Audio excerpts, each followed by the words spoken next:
This is Duke University. Duke University professor Bruce Gentleson recently met with Syrian President Bashar Assad as part of a non-governmental group of scholars. The meeting aimed to promote Middle East peace, but happened to occur on January 11 during the Israeli invasion of Gaza. The tone of the meeting was really very interesting because first, we weren't sure it would take place, and secondly, we weren't sure what would happen when we got there. And as I said to people when I got back, the most interesting thing was what did not happen.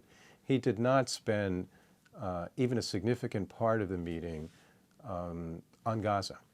To the extent that we talked about Gaza, we talked about it within the context of the Arab-Israeli peace process, the Syrian-Israeli talks on the Golan Heights.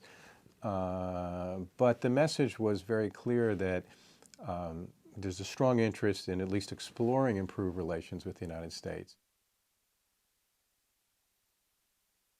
Recently, in 2008, there had been indirect talks going on between Syrian and Israeli representatives through Turkey.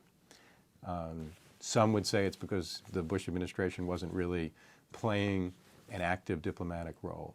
But also, I think, because Turkey was trusted by both sides. Israel and Syria had improved relations over the last 15 years. And in fact, Syria and Turkey, going back 5 or 6 years, had very conflictual relations, and they had improved them a lot, including sort of one-on-one diplomacy between President Assad and Prime Minister Erdogan in Turkey.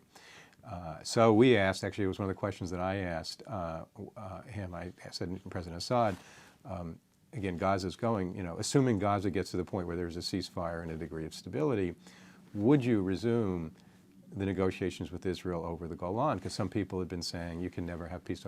And he very frankly just looked at me and said yes, after the Israeli election, scheduled for February 2009, and he qualified it by saying if there's an Israeli government strong enough to negotiate, which is an issue of Israeli politics.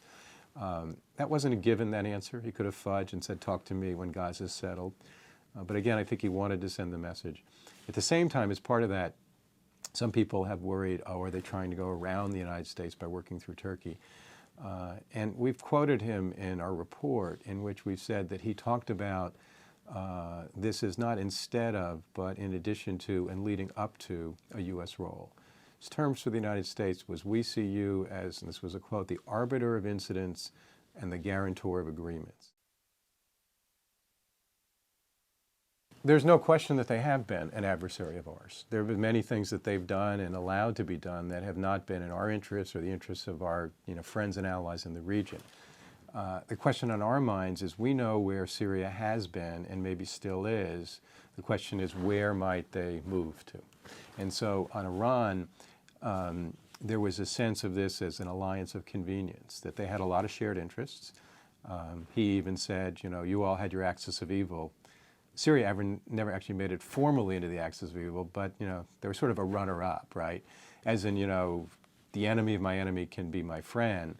They had shared interests vis-a-vis the Iraq War, at least to a certain point and the like.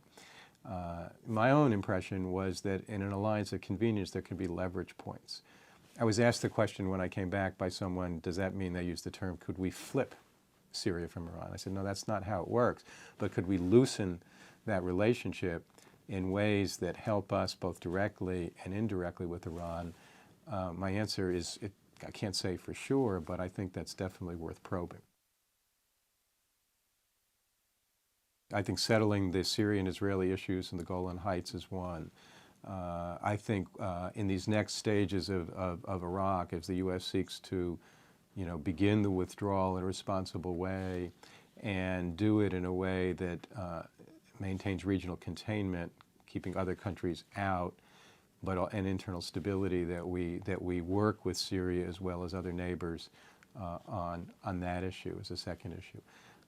And I think a third issue would be in our direct bilateral relations, what gestures and measures are going to get us off of the dime, basically. Who takes the first step? Is it reciprocated? That doesn't have to happen right away, but I think in the first 3 to 6 months is the time frame in which you want to see some momentum begin to develop, or some probing and testing at minimum. Produced by Duke University. Online at duke.edu.